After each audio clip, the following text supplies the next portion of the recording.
Hello, I'm here to talk about 5 learning principles that we've learned about in advanced psychology and how I would apply them to our learning context, which is a high school science class.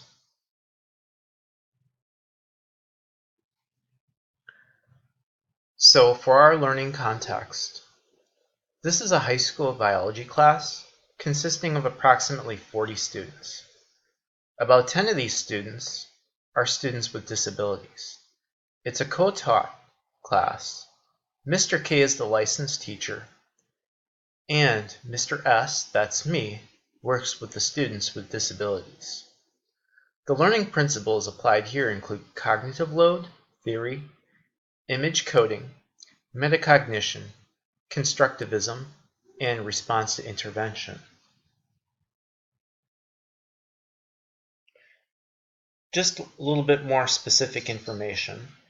I provide specialized instruction around Individualized Education Plan or IEP goals. In science, this can include literacy support, math support, organization and work completion, and/or behavioral support. Let's go ahead now and talk about these 5 principles.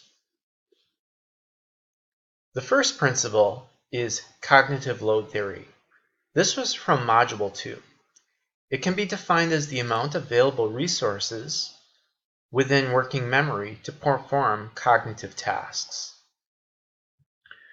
In a biology classroom, students are expected to learn complex scientific concepts over the course of 8 units. For many students, this information taxes their working memory load. In order to overcome this, my co-teacher and Mr. K and I have created some 10-minute screencast videos to supplement the regular instruction. So one video, for example, is of me creating a graph using Google Sheets, and that is to basically a instructional tool so students can learn how to create graphs for their lab reports. Some other approaches that we've tried is to transition to different activities about every 20 minutes. And that's very valuable because we work in 85-minute blocks. And 85 minutes is a long time for students to be just taking in information. So we try to mix things up. Next, I'm going to talk a little bit about imaginal coding. This was from Module 3, and basically what it says is that learners comprehend and remember information when it's stored in more than one way. When learners form mental images of what they are reading, their comprehension may improve. So in biology, students are expected to read complex texts on subjects such as photosynthesis, mitosis, genetics, and evolution and classification. So some ways in which we've worked with this principle is that we have students create their own flashcards on Quizlet. And that's for them to study the vocab. And one of the great things about Quizlet is it lets them put an image from the internet onto their flashcard. So then they have basically 2 forms of information. They have the text and they have a mental image. And this helps them remember the vocabulary words. We also have them do things like draw posters. This is something we did in our unit on ecology. And we also, throughout the year, have them work on these online simulation labs called gizmos. And the gizmos provide a lot of visual and hands-on manipulating type lab scenarios.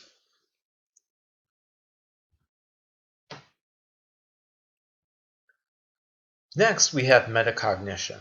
This refers to the self-monitoring of learners' own cognitive process in order to achieve some sort of learning task. So students in biology complete about 8 practice assignments per unit. In their binder, they keep a record of how many assignments they have completed. This can be a lot to keep track of.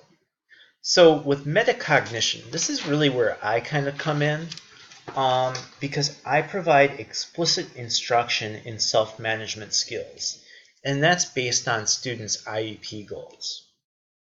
So I work with students on skills, metacognitive skills like prioritizing assignments, self-advocacy or asking questions when they don't get something. I help students create their own checklists of assignments and keep their agendas up to date. So these are all strategies that I try to work with students on improving. Right? And I also meet with these students individually for about 10 minutes a week. And I ask them some questions, such as, how do you think you did this week? What are some ways that you could improve your performance in this course? And this is really like getting students to think about ways in which they learn and to try to help them develop their own strategies for doing well in the course.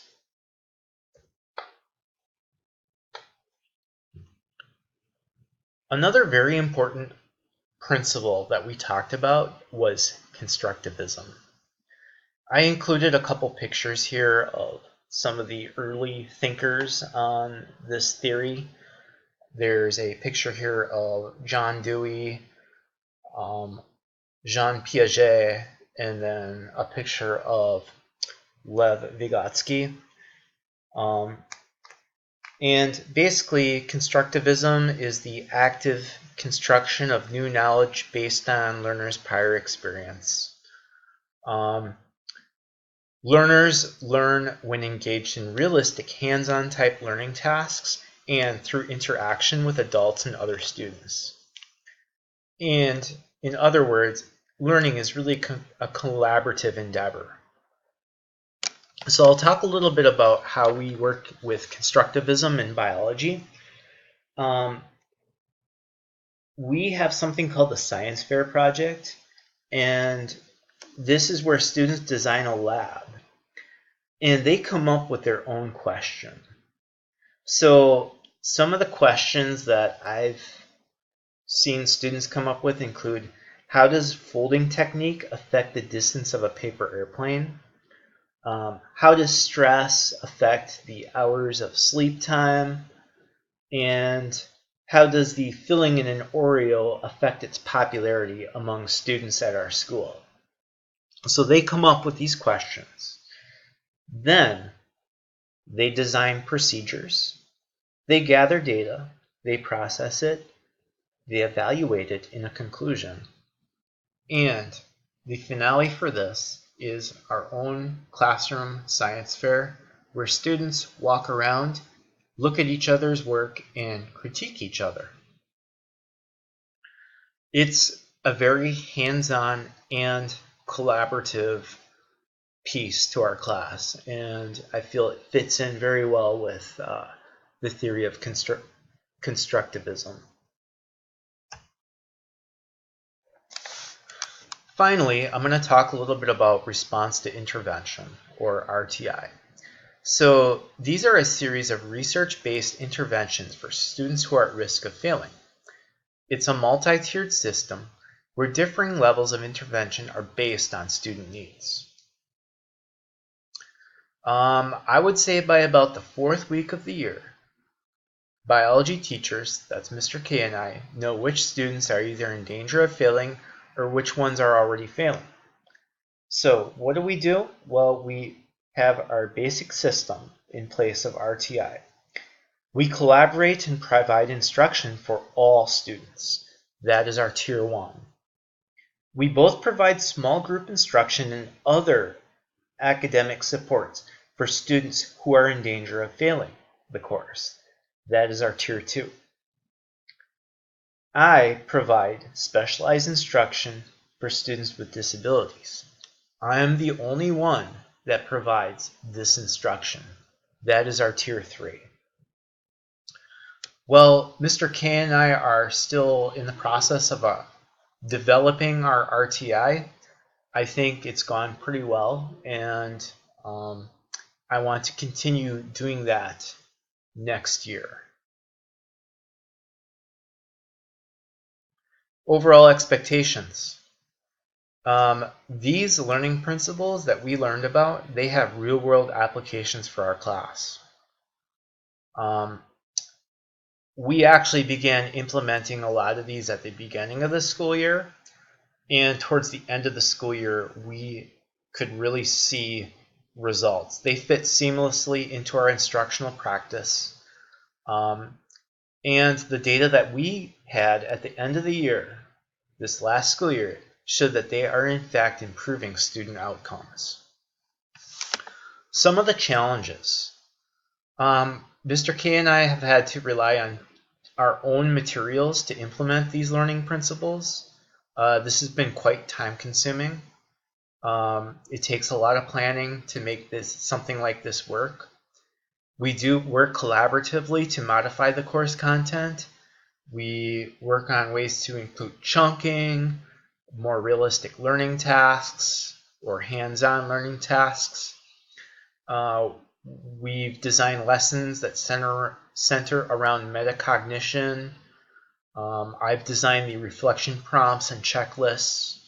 We're both still learning how to implement RTI at the classroom level and trying to find the time to be able to do this. Overall, though, I'm very pleased with the way these learning principles have had a positive impact on our co-taught biology class. And I look forward to starting to use them again in the next few weeks. These are my references. Please let me know if you have any questions. Thank you.